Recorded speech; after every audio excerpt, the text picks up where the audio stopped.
people wish upon a star because they have some intuition that aiming above the mundane has the potential to transform themselves. They make a wish. Well, if you're going to make a wish, you should aim at something high. And even just aiming at that is more likely to make the wish come true. And this is not metaphor. You know, I have this program which you guys are going to do called the Future Authoring Program. It's one of two assignments. One is that you write an autobiography, that's the past authoring. The other is that you write a plan for the future, that's the future authoring. I would recommend that you get started on those right now. Like, not right now, but like really soon, because they're harder than you think.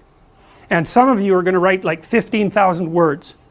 You're going to get sucked right in. This happens all the time. You're going to get sucked right into it. And so you write an autobiography because you need to know where you are and who you are right now, because how the hell are you going to plot a pathway to the future unless you know where you are? And then you need to write about the future because you aren't going to hit something unless you aim at it. That's for sure. And lots of times people won't aim at what they want because they're afraid. The reason they're afraid is because if you specify what you want, you've specified your conditions of failure. You know when you fail. And it's better just to keep it foggy. It's like, well, I don't know if I'm succeeding or failing, but you know, I can't really tell. Well, great, except you can't hit anything you don't aim at. And so the future authoring program is like it's an attempt to have you articulate your character. And so is the past authoring program. Who are you? And you know, the past authoring program, it asks you to break your life into epochs and then to write about the emotional, you know, the things that you regard as important events that have shaped who you are. And you know, you may find that some of that writing makes you emotional. And I would say, if you have a memory that's more than 18 months old, roughly speaking, and when you bring it to mind, it has an emotional impact, especially a negative emotional impact. It's like part of your soul is stuck back there. And I know that's a metaphorical way of thinking about it, but what I mean is that the reason that you still experience the emotion is because you have not solved the problem that situation faced you with. It might be a real problem, like maybe you got tangled up with someone who was really bad, and that's rough, man, because you've got to come up with a theory of malevolence to deal with something like that, and that's no joke. But if it still produces emotion, it means you haven't solved the problem, and your brain is still tagging it as threat. It's a part of your territory that you did not master. Threat, threat, threat, threat, threat. And until you take it apart, and articulation really helps that, writing really helps that, then you're not going to free yourself from its grip. And that might not be that pleasant. I mean, this is one of those situations where doing it tends to produce a decrement in people's mood in the short term, but quite radical improvements 3 to 6 months down the road. You know, and it's often the case that you unfortunately have to do something you don't want to do in order to progress. It's very, very common. So, and the future authoring program asks you about different dimensions of your life, like, because you know, you can think of yourself as a personality inside your head, but you're nested in systems that transcend you, and they're just as real as whatever's in your head. It's like, well, what do you need for life? Well, that's pretty easy actually. Some friends, that's a good thing. Intimate relationship, that's a good thing. A family, you know, either the one you're going to produce or the one that you come from, where people to some degree love and care for one another. That's a good thing to work on. You need some plan for your career. You've got to fit in somewhere that people regard as important and that they'll trade with you so that you can live. You need something worthwhile to do with the time that you're not at work, and you need to pay attention to your mental and physical health, and you need to regulate your use of substances, which is a strange one, but alcohol does lots of people in, so it's worth thinking about. That's why we put it in there. So then it's like, okay, what the hell do you want? What do you want from your friends? What do you want from your family? What do you want from your career? If you could have what you wanted, and that's what the program asks you, 3 to 5 years down the road, you get to have what you want. Now, I'm assuming that you're going to approach this like, you know, reasonable adults and not like 13-year-old dreamers. I think I want the most expensive yacht in the world. It's like, fine, but you know, that isn't really what, it's supposed to be more concentrating on your character. And so then it asks you to write for 15 minutes without thinking too much about grammar or sentence structure, any of that, about what your life could be like 3 to 5 years down the road if you were treating yourself like someone you cared for and you were helping them figure out what they wanted. And then it asks you to do the same thing in reverse, which is to think about the ways that you're radically insufficient and your faults. And everyone knows this, I think, you know, maybe not, but everyone has a sense of if they were going to degenerate, how they would do it. You know, some people would be an alcoholic, some people would be a street person. It's like there's some doom thing out there that's got your name on it if you're particularly incautious and, you know, don't and let things fall apart. So I want you to write about that. What do you not want to have happen in 3 to 5 years? And there's psychological reasons for this, eh? One is, if you have something to aim for, that's a source of positive emotion, because your positive emotion is mostly generated by evidence that you're moving towards something that you value. It's not generated so much by accomplishing something, because when you accomplish something, you're just left with the problem of whatever you're going to do next. So you graduate from university, it's like, you know, hooray, one day you're at the peak of your undergraduate university career, the next day you're unemployed and looking for a bad job at Starbucks. So, you know, well, you see what I mean, is, you know, it's that, you know, one problem that you solve is replaced by another problem, and so the idea that you're going to be happy when you solve all your problems is like, haha, good luck with that theory. But you know, if you're aiming at something worthwhile and you really believe it's worthwhile and you've thought it through, you know, so that you're not weak, you've got your damn arguments mustered, then when you make progress even a little bit, you think, hey, that's all right, and you get a little kick, you get a little dopamine kick, and that's what you want, because that's where your positive emotion comes from. You can use cocaine if you want, but but you know, that tends to have relatively detrimental medium to long-term consequences, but it activates the same system. So you have to be aiming at something, and you should be aiming at something that's realistic, that you want, that you could get, you know, like not easily, because if it's easy, in some sense you've already got it. It's got to push you, that's part of the pleasure, actually, because there's two things that you want to do when you're pursuing something that's important.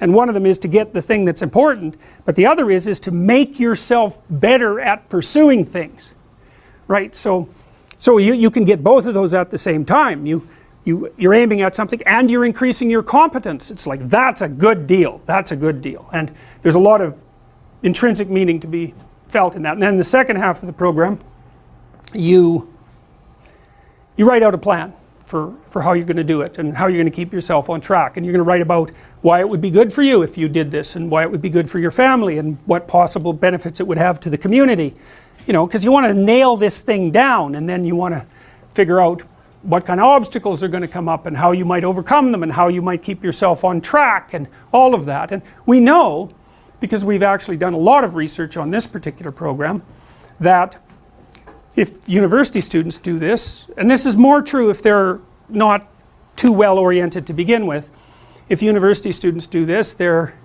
about 25% less likely to drop out, which is a lot, and about their grade point average increases about 20%. So hooray for that, you know, because you never know when you develop an intervention if it's going to work. There's also evidence, but not from my lab, that doing such things improves your physical health, and I think the reason for that is that, you know, when you go over your autobiography and you scour out those negative places that you're sort of dragging along with you, it lowers your overall stress load, because your brain is kind of, I think it's calculating how dangerous the world is by attending to the ratio of successes to failures that you've had in your life, something like that. And so, you know, if there are holes in your map that you could still fall through, then your brain regards the territory still as a bit on the dangerous side, and then you're more prepared for emergency action, and that's hard on you. So you want to go back there and fix up those experiences to the degree that you can. And the psychoanalysts, I think, err too much on the side of the subject. They tend to think that too much of you is inside of you, and too little of you is outside of you. And part of the reason I believe that is because of my clinical experience. I love the psychoanalysts, man. They're brilliant, they're deep. They grapple with real problems, like with the problems, when people have real problems, and I mean profound problems, they're really profound moral problems, they're problems of good and evil, really. You know, there are things going on in their family that are so terrible that, well, that they're sometimes fatal, you know, lie upon lie upon lie upon lie for decades and decades and decades. It's awful.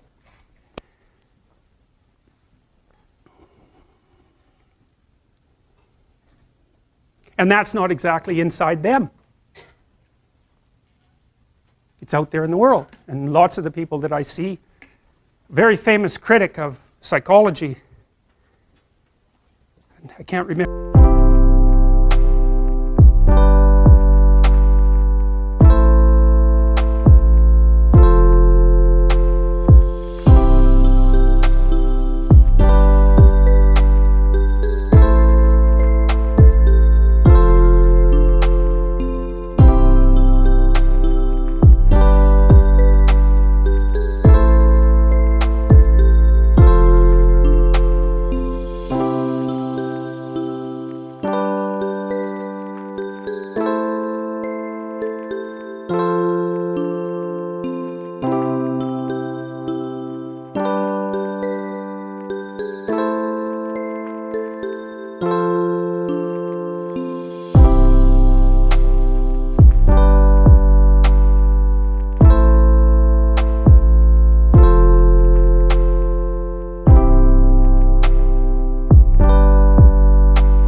His name, but I probably will, criticize the practice of psychology quite effectively in the, I believe in the early 60s.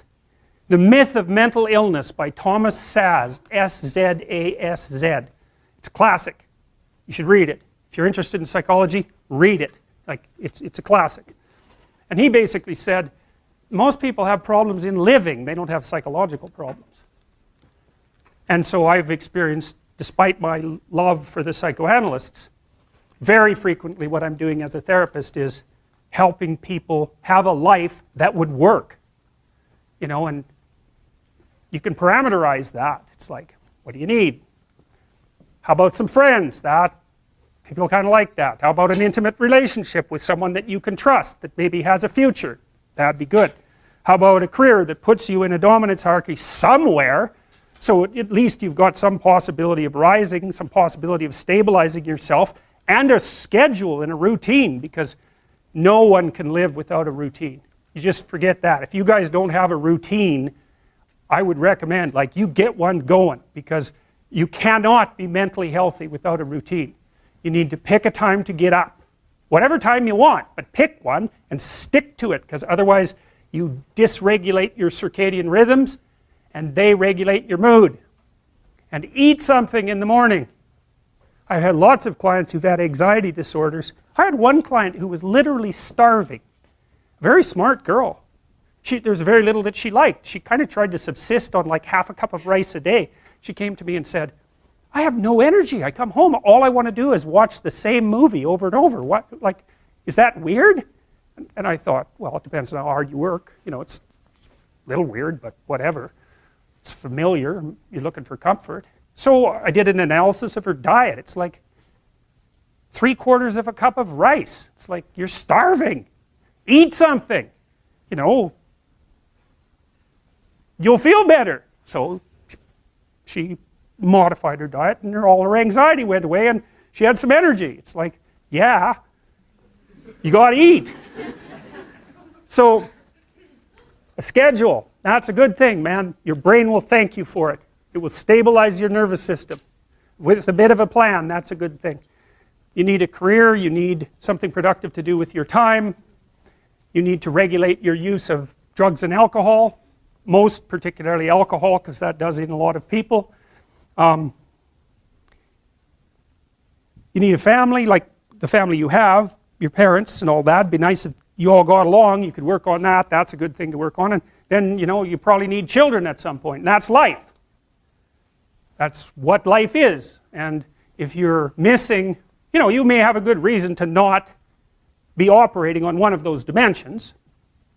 It's not mandatory, but I can tell